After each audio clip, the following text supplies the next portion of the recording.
लाला पटेश्वरी पटवारी समुदाय के सद्गुणों के साक्षात अवतार थे।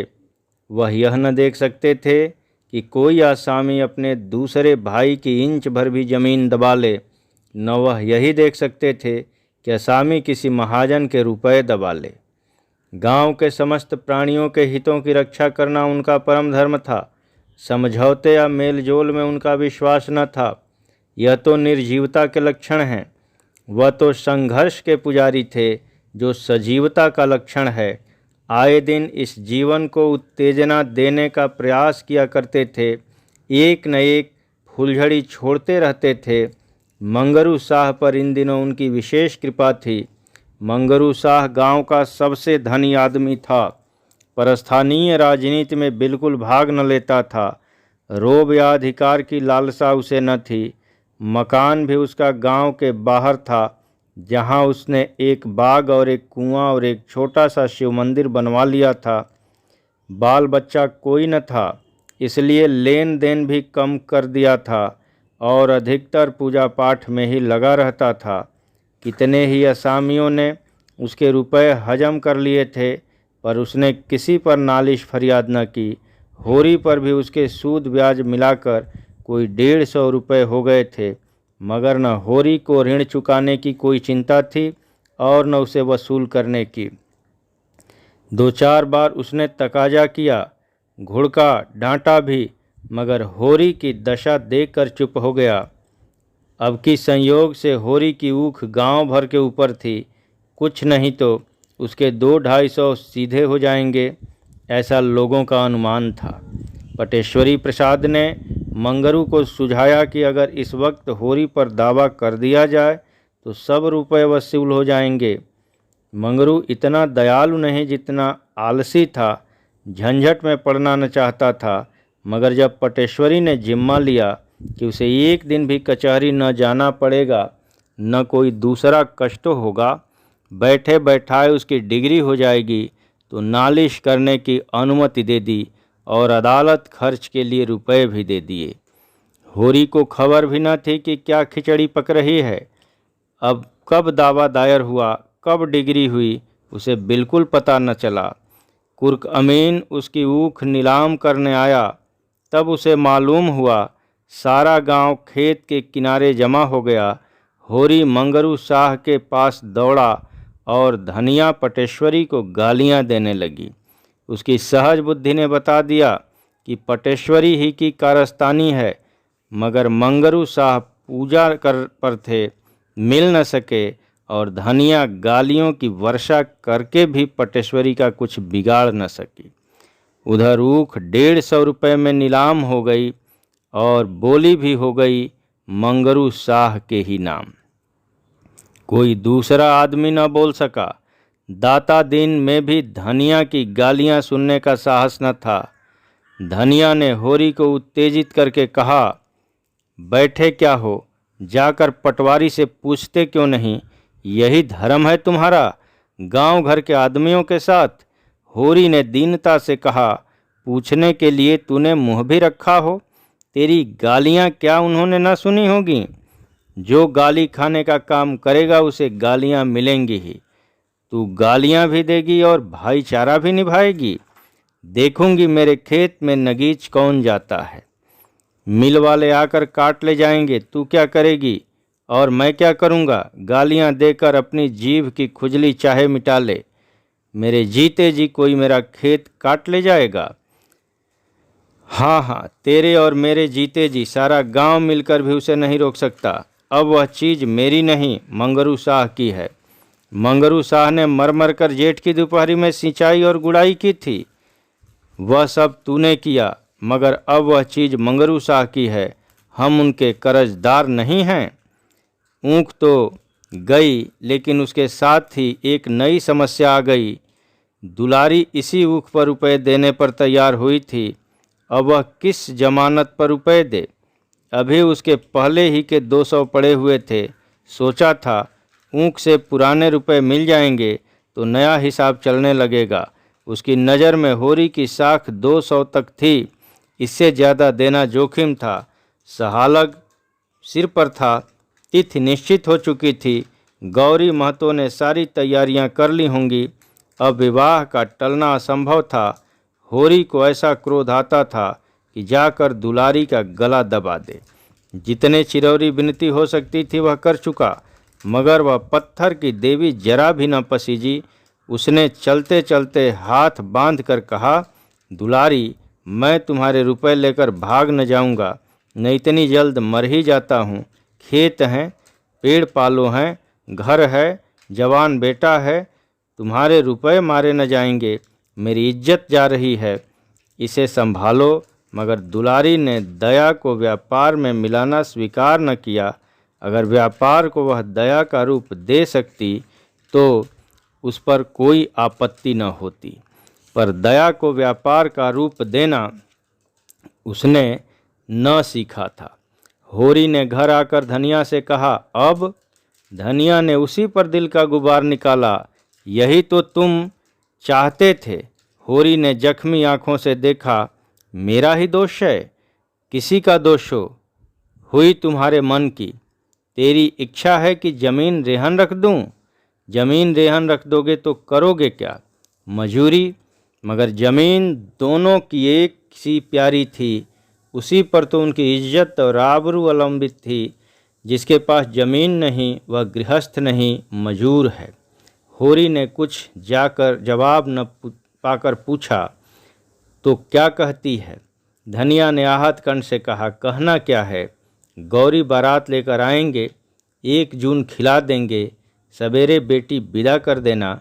दुनिया हंसेगी, हंस ले। भगवान की यही इच्छा है कि हमारी नाक कटे, मुंह में कालिख लगे तो हम क्या करेंगे। सहसा नुहरी चुंदरी पहने सामने से जाती हुई दिखाई दी। होरी को देखते ही उसने जरा सा घूंघट निकाल लिया। उससे समधि का नाता मानती थी। धनिया से उसका परिचय हो चुका था। उसने पुकारा, आज किधर चली समधिन, आओ बैठो। नोहरी ने दिग्विजय कर लिया था और जब जनमत को अपने पक्ष में बटोर लेने का प्रयास कर रही थी, आकर खड़ी हो गई। धनिया ने उसे सिर से पांव तक आलोचना की आंखों से देखकर कहा, आज इधर कैसे भूल पड़ी? नोहरी ने कातर स्वर में कहा, ऐसे ही तुम लोगों से मिलने चली आई। बिटिया का ब्याह कब तक है? धनिया संदिग्ध भाव से बोली, भगवान के अधीन है, जब हो जाए। मैंने तो सुना इसी सहालग में होगा। तिथि ठीक हो गई है? हाँ, तिथि तो ठीक हो गई है। मुझे भी न्योता देना। तुम्हारी तो लड़की है, न्योता कैसा? दहेज का सामान तो मंगवा लिया होगा, जरा मैं भी देखूं। धनिया असमंजस में पड़ी, क्या कहे। होरी ने उसे संभाला, अभी तो कोई सामान नहीं मंगवाया है, और सामान क्या करना है, कुछ कन्या तो देना है। नोहरी ने अविश्वास भरी आंखों से देखा, कुछ कन्या को क्यों दोगे महतो, पहली बेटी है, दिल खोल कर करो। होरी हंसा, मानो कह रहा हो, तुम्हें चारों ओर हरा दिखाई देता होगा, यहाँ तो सूखा ही पड़ा हुआ है। रुपए पैसे की तंगी है, क्या खोल कर करूं, तुमसे कौन पर्दा है। बेटा कामता है, तुम कमाते हो। बेटा कमाता है, तुम कमाते हो, फिर भी रुपए पैसे की तंगी, किसे विश्वास आएगा। बेटा कमाता है, तुम कमाते हो, फिर भी रुपए पैसे की तंगी, कैसे विश्वास आएगा। बेटा ही लायक होता तो फिर काहे को रोना था। चिट्ठी पत्तर तक भेजता नहीं, रुपए क्या भेजेगा। यह दूसरा साल है, एक चिट्ठी नहीं। इतने में सोना बैलों के चारे के लिए हरियाली का एक गट्ठा सिर पर लिए यौवन को अपने अंचल से चुराती बालिका सी सरल आई और गट्ठा वहीं पटक कर अंदर चली गई। नोहरी ने कहा, लड़की तो खूब सयानी हो गई है। धनिया बोली, लड़की की बाढ़ रेण की बाढ़ है। नहीं है, अभी कई दिन की। वर तो ठीक हो गया है ना? वर, हाँ वर तो ठीक है। रुपए का बंदोबस्त हो गया तो इसी महीने में ब्याह कर देंगे। नोहरी दिल की ओछी थी। इधर उसने जो थोड़े से रुपए जोड़े थे वे उसके पेट में उछल रहे थे। अगर वह सोना के ब्याह के लिए कुछ रुपए दे दे तो कितना यश मिलेगा। सारे गांव में उसकी चर्चा हो जाएगी।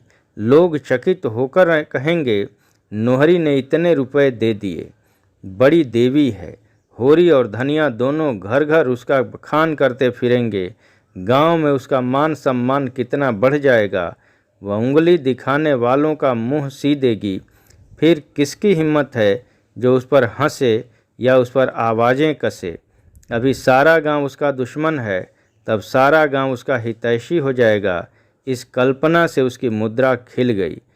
थोड़े बहुत से काम चलता हो तो मुझसे लो, जब हाथ में रुपए आ जाएं तो दे देना। होरी और धनिया दोनों ही ने उसकी ओर देखा। नहीं, नोहरी दिल्लगी नहीं कर रही है। दोनों की आंखों में विस्मय था, कृतज्ञता थी, संदेह था और लज्जा थी। नोहरी उतनी बुरी नहीं है जितना लोग समझते हैं। नोहरी ने फिर कहा, तुम्हारी और हमारी इज्जत एक है। तुम्हारी हंसी तो क्या मेरी हंसी न होगी? कैसे भी हुआ, पर अब तो तुम हमारे समधी हो। होरी ने सकुचाते हुए कहा, तुम्हारे रुपए तो घर में ही हैं, जब काम पड़ेगा ले लेंगे। आदमी अपनों ही का भरोसा तो करता है, मगर ऊपर से इंतजाम हो जाए तो घर के रुपए क्यों छुए। धनिया ने अनुमोदन किया, हाँ और क्या। नोहरी ने अपनापन जताया, जब घर में रुपए हैं तो बाहर वालों के सामने हाथ क्यों फैलाओ। सूद भी देना पड़ेगा, उस पर स्टाम्प लिखो, गवाही कराओ, दस्तूरी दो, खुशामद करो। हाँ, मेरे रुपए में छूत लगी हो तो दूसरी बात है। होरी ने संभाला, नहीं नहीं नोहरी, जब घर में काम चल जाएगा तो बाहर क्यों हाथ फैलाएंगे। लेकिन आपस वाली बात है, खेती बाड़ी का भरोसा नहीं। तुम्हें जल्दी कोई काम पड़ा और हम रुपए न जुटा सके तो तुम्हें भी बुरा लगेगा और हमारी जान भी संकट में पड़ेगी। इससे कहता था, नहीं, लड़की तो तुम्हारी है, मुझे अभी रुपए की ऐसी जल्दी नहीं है, तो तुम ही से ले लेंगे। कन्यादान का फल भी क्यों बाहर जाए। कितने रुपए चाहिए? तुम कितने दे सकोगी? 100 में काम चल जाएगा। होरी को लालच आया, भगवान ने छप्पर फाड़ कर रुपए दिए हैं, तो जितना ले सके उतना क्यों न लें। 100 में भी चल जाएगा, 500 में भी चल जाएगा, जैसा हौसला हो। मेरे पास कुल 200 रुपये हैं, वह मैं दे दूंगी। तो इतने में बड़ी खुशफेली से काम चल जाएगा। अनाज घर में है, मगर ठकुराइन, आज तुमसे कहता हूँ, मैं तुम्हें ऐसे लक्ष्मी न समझता था। इस ज़माने में कौन किसकी मदद करता है और किसके पास है। तुमने मुझे डूबते से बचा लिया। दिया बत्ती का समय आ गया, ठंडक पड़ने लगी थी। ज़मीन से नीली चादर ओढ़ ली थी। धनिया अंदर जाकर अंगीठी लाई, सब तापने लगे। पुआल के प्रकाश में छबीली रंगीली कुलटा नोहरी उनके सामने वरदान सी बैठी थी। इस समय उसकी उन्हें आँखों में कितनी सहृदयता थी, कपोलों पर कितनी लज्जा, ओठों पर कितनी सत्प्रेरणा। कुछ देर तक इधर उधर की बातें करके नोहरी उठ खड़ी हुई और यह कहती हुई घर चली, अब देर हो रही है, कल तुम आकर रुपए ले लेना महतो। चलो मैं तुम्हें पहुंचा दूं। नहीं नहीं, तुम बैठो, मैं चली जाऊंगी। जी तो चाहता है तुम्हें कंधे पर बैठा कर पहुँचाऊँ। नोखेराम की चौपाल गांव के दूसरे सिरे पर थी और बाहर बाहर जाने का रास्ता साफ था। दोनों उसी रास्ते से चले। अब चारों ओर सन्नाटा था। नोहरी ने कहा, तनिक समझा देते रावत को, क्यों सबसे लड़ाई किया करते हैं। जब इन्हीं लोगों के बीच में रहना है तो ऐसे रहना चाहिए न कि 4 आदमी अपने हो जाएं। और इनका हाल यह है कि सबसे लड़ाई, सबसे झगड़ा। जब तुम मुझे पर्दे में नहीं रख सकते, मुझे दूसरों की मजूरी करनी पड़ती है, तो यह कैसे निभ सकता है कि मैं न किसी से हंसूं, न बोलूं, न कोई मेरे ओर ताके, न हंसे। यह सब तो पर्दे में ही हो सकता है। पूछो, कोई मेरी ओर ताकता या घूरता है तो मैं क्या करूं? उसकी आंखें तो नहीं फोड़ सकती। फिर मेल मोहब्बत से आदमी के 100 काम निकलते हैं। जैसा समय देखो वैसा व्यवहार करो। तुम्हारे घर हाथी झूमता था तो अब वह तुम्हारे किस काम का। अब तो तुम 3 रुपए के मजूर हो। मेरे घर तो भैंस लगती थी, लेकिन अब तो मजूरिन हूँ। मगर उनकी समझ में कोई बात आती ही नहीं। कभी लड़कों के साथ रहने को सोचते हैं, कभी लखनऊ जाकर रहने की सोचते हैं। नाक में दम कर रखा है मेरे। होरी ने ठकुर सुहाती की यह भोला की सरासर नादानी है। बूढ़े हुए अब तो उन्हें समझ आनी चाहिए, मैं समझा दूंगा। तो सवेरे आ जाना, रुपए दे दूंगी। कुछ लिखा पढ़ी? तुम मेरे रुपए हजम न करोगे, मैं जानती हूँ। उसका घर आ गया, वह अंदर चली गई, होरी घर लौटा।